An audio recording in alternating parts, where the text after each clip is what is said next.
Hey, what's going on, guys? Kumaki Games here. Last couple of videos we've been playing around with Tiny Basic by Tom Pittman. We were running that on my Arduino based Game1 emulator and had fun with writing some code in this retro language. However, we didn't yet have a look at how it works basically. And when I've encountered this initial article on the Tiny Basic itself, there was a mention there, so that the Dennis Allison responded by printing build your own Tiny Basic article, and actually the Tiny Basic by Tom Pittman was based on this sort of an article. So I was wondering, like, what is that article all about? So I found that article. Well, it lists some sort of like that basically, and I found this extremely interesting, so that I decided to make a separate video on this. And when I read through this article, and we'll read through this together, just to highlight the most essential things. And this actually reminded me Java of the late 70s, believe it or not, because it's using exactly the same concept of having a sort of a virtual machine, a sort of a bytecode that your Tiny Basic program can be compiled to. Well, actually, it's not compiled to, it's just interpreted dynamically on demand. But anyway, the principle is really the same, is really similar there. So what we're going to be covering today is known as the Tiny Basic Interpretive Language and Onions. And here is the nice picture. So here is the sort of a intuitive way to explain how exactly this Tiny Basic works. So your machine means the CPU that you're running this Tiny Basic on. And quite an interesting thing here is that this Tiny Basic was intended not only to run on 6502, but actually on 6800 and potentially on other CPUs as well. Exactly because of this layers. So this will now hopefully be a little bit more clear. So we have the processor, the CPU, the core in the heart of this kind of onion. Then the next layer we have interpreter for Tiny Basics interpreter, and this is really fun. So this is exactly that sort of an abstract layer that I've been mentioning. Then we have the actual interpreter for Tiny Basic, and then we have the Tiny Basic program. So we kind of have two levels of interpretation here, and now hopefully it just gets a little bit more clear why exactly that is the case. So in the fall of 1975, the People's Computer Company, and before I go anywhere else, I really need to give you a very quick mention on what the People's Computer Company is. And here is the wiki article about it. So it was an organization, a newsletter, and later the quasi-periodical called the Dragon Smoke. Was founded by Dennis Allison, Bob Albert, and George Firedrake in Menlo Park, California in the early 1970s. The first newsletter was published in 1972 and announced itself with the following introduction. And guys, you just try to read through this. Computers are mostly used against people instead of for people, used to control people instead of free them. Time to change it. Time to change all that. We need a People's Computer Company. And oh my God, can you believe this in the early 70s, they had this statement that computers are mostly used against people. And isn't this so true for today's world? I'm really wondering, because if the computers were against people back in the day, then what actually can we say about today's computers? So that's absolutely this is even more true in today's modern era as opposed to those early days. So yeah, and what I really love about this People's Computer Company is the ideas, and actually these sort of statements. Well, in my personal opinion, in my world, let's say in Common Games world, this is the exact circumstances that had to arise there in order to start what we now know as the open source software. And this comes clear later on. So in the fall of 1975, People's Computer Company poured more energy into their Build Your Own Basic project, fired up by announcement of Altair 4K Basic by Microsoft, as it was then for $150. So the idea is that Bill Gates was selling his Basic for $150, and that was quite a big money at the time. And there was no alternative to that. And actually, there was no such a thing as the open source software, and there was no such a thing as the free software back in the day. And what this People's Computer Company actually wanted to do, so they wanted to build, like pour in more energy into this, build your own BASIC. So back in the day, there was no such a thing as the open source community, but there were kind of two types of users, so hobbyists and those for those who has been using computers for commercial purposes, just like they do now. But hobbyists at that time were not that organized, maybe like they are today. Like this is an entire open source community nowadays, which wasn't the case back in the day. But anyway, so these are the very first steps towards the open source concepts that has evolved into what we know today. So they wanted to create an implementation that was free for anyone to use. You just read this. They wanted to create the implementation that was free for anyone to use, and this is exactly what the open source software does today. So they want the same. They want this free usage for everyone, and being free. I mean, like not being charged is not even the major thing, because for instance, the Tiny Basic by Todd Pittman was actually costed $5. So it doesn't obviously need to be absolutely free. So it's okay to pay for the effort. But the idea here is that a part of this, a part of the fact that this is cheap, it's also it's really hackable as opposed to, say, the same as Microsoft Basic. Because even nowadays, when I have the source code for both, for Microsoft Basic versions, well, there are around 9 versions available nowadays to be compiled with a CC65 compiler, and also the Tiny Basic as well. And I've been trying to hack around both, and hacking around Microsoft Basic isn't that trivial, because the architecture, the way how it works, it's not really intended to be to hack around it. While the Tiny Basic is, and with the Tiny Basic, you're free, like with today's modern open source software, you can do whatever you want. So the matter of having the software, the matter of software being open source is not just the matter of, it's not the matter of that you have the access to the code. It's not the matter of it's being free. It's the matter of the way of how the code is written, and most importantly, the intention behind that code. So the idea is that so-called open source code is intended to be hackable, is intended for everyone to be capable of making changes to that easily, and it's intended like as a community project, so everyone can contribute to that sort of a project, and eventually this project can grow into something more like interesting, as opposed to the commercial projects where just a limited number of developers doing this for money, and they might not be that motivated really. So that's the core difference. So I mean, like the open source is not just a matter of free and having access to source, but the most important thing is the way how the code is written. And this particular Tiny Basic is the brilliant example of how the code should look like when it's intended to be a community project, when it's intended for everyone to contribute to make changes and to make it better for everyone. All right, so let's read further on. So with microcomputers and microprocessors proliferating, they envision a virtual machine that could be ported from platform to platform. So another brilliant concept from the 70s. So and this is why this video is called Java of the late 70s. So if we have a look at the Java definitions at the Wikipedia, so you say like, Java applications are typically compiled to bytecode that can run on any Java virtual machine, regardless of the underlying computer architecture. So run on whatever machine, regardless of the underlying computer architecture. And exactly the same we have here.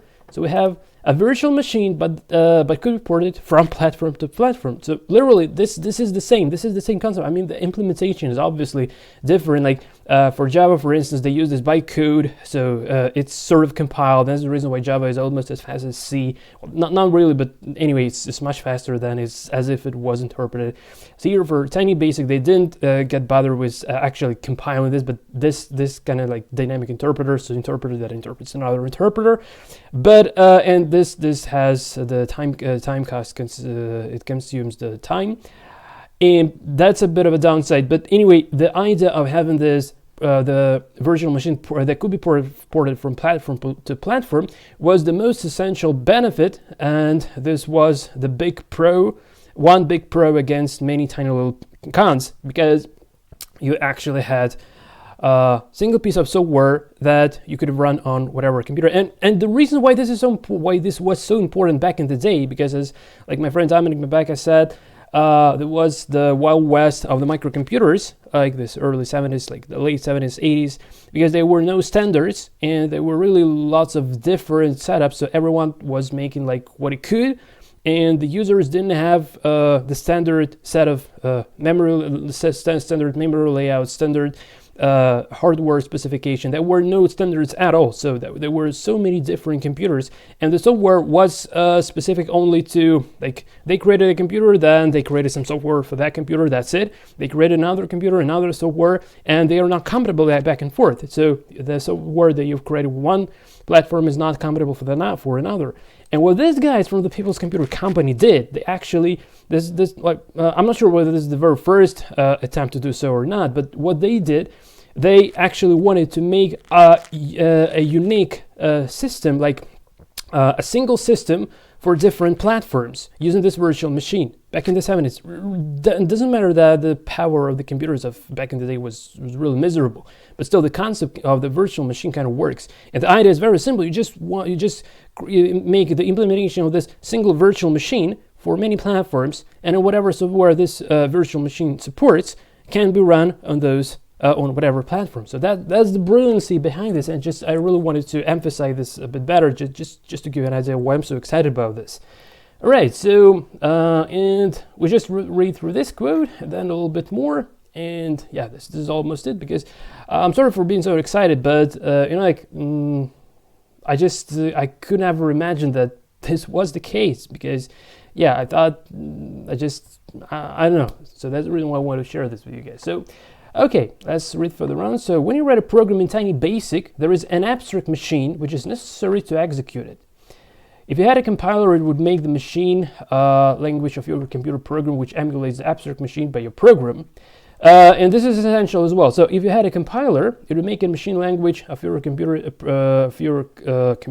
a program which emulates the abstract machine for your computer. An interpreter implements the abstract machine for the entire language, and rather than translating program once to machine codes, it translates it dynamically as needed. Interpreters are programs as such, have there as abstract machines. One can find a better solution, one can find a better instruction set that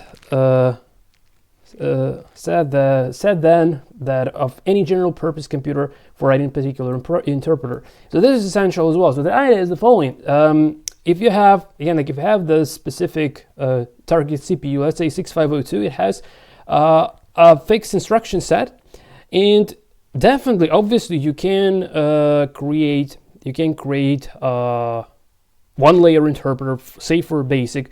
It's something similar to what they did with this Microsoft BASIC. You can do that, right?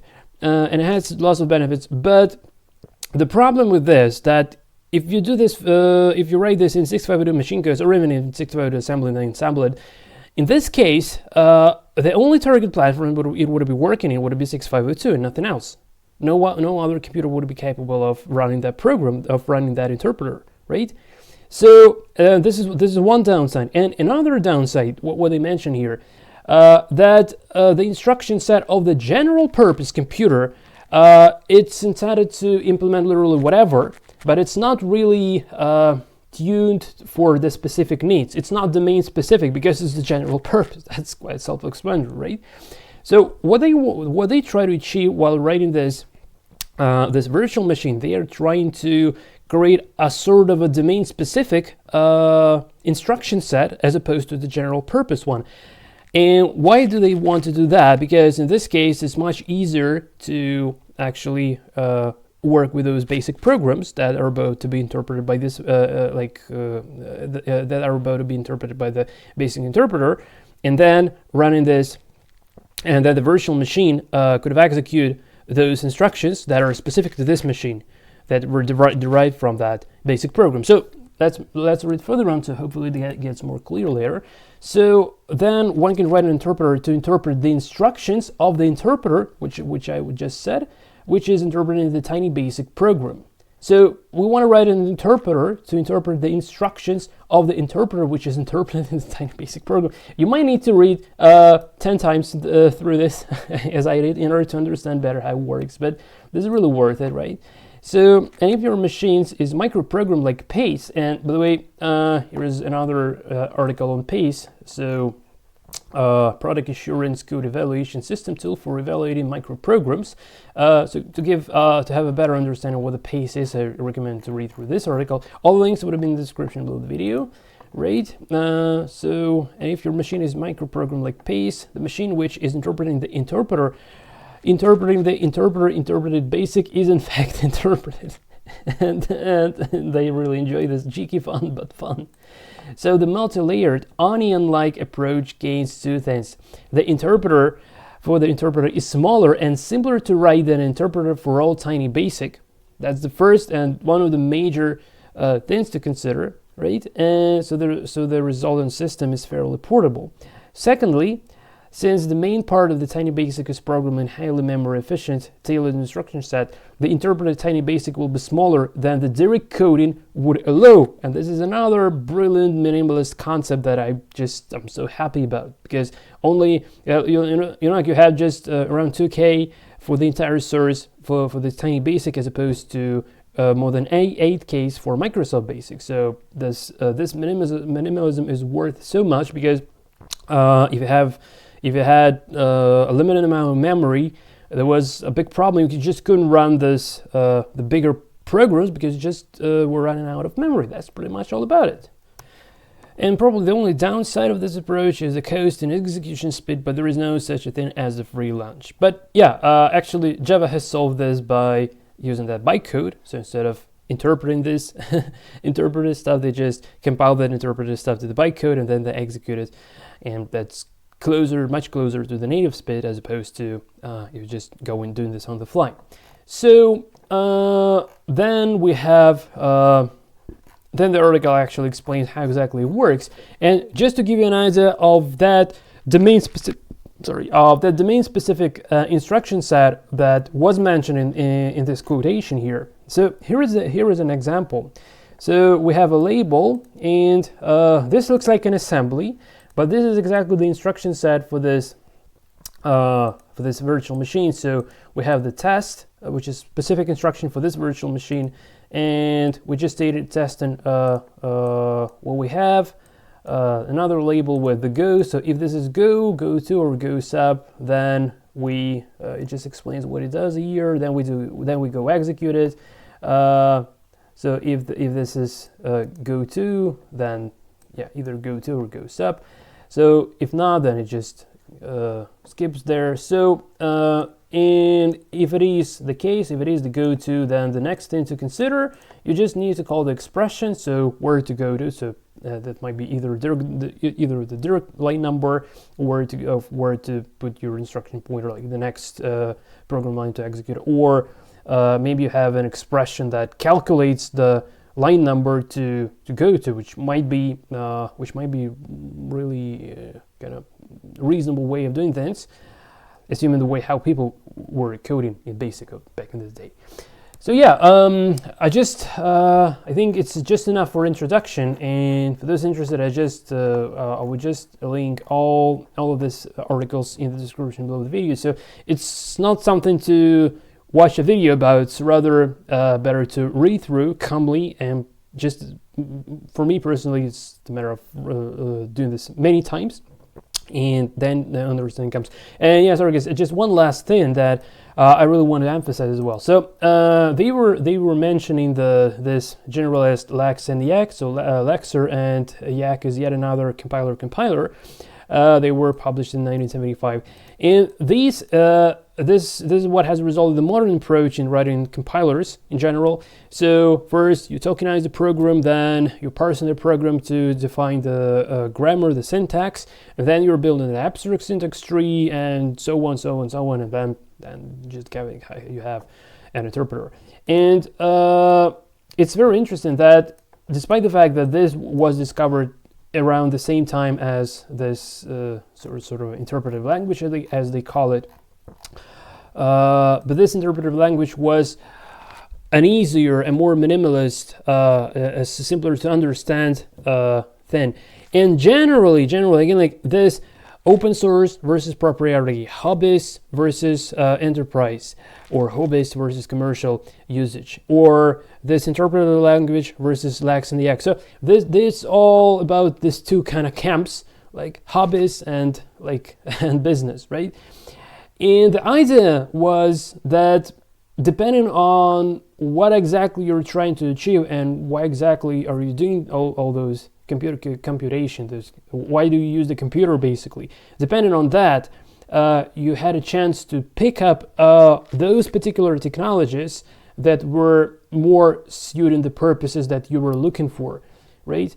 And the problem is that nowadays this all has evolved into one single unclear sort of a monster that it's really hard to say where is the hobbyist, where are the hobbyists, where is the commercial stuff, because it just bundled all together, and I don't really like that. And the problem of today's modern system is that they are so complicated that there is almost no chance to break it down, to divide and conquer, in order to figure out the actual purpose of why you're doing that. So without that understanding, you can't just learn how to code. You can go to Upwork, start making money, but that doesn't really make any sense in terms of this deep understanding of what's going on under the hood, right? So that's the final thought I wanted to deliver to you guys. So hope makes sense. Please let me know in the comments what do you think, because this is a very sensitive topic to me, so I would like to discuss this with you guys. Really wondering, really appreciate any commentaries. This is it from my side. Thanks for watching. Until the next time, and take care.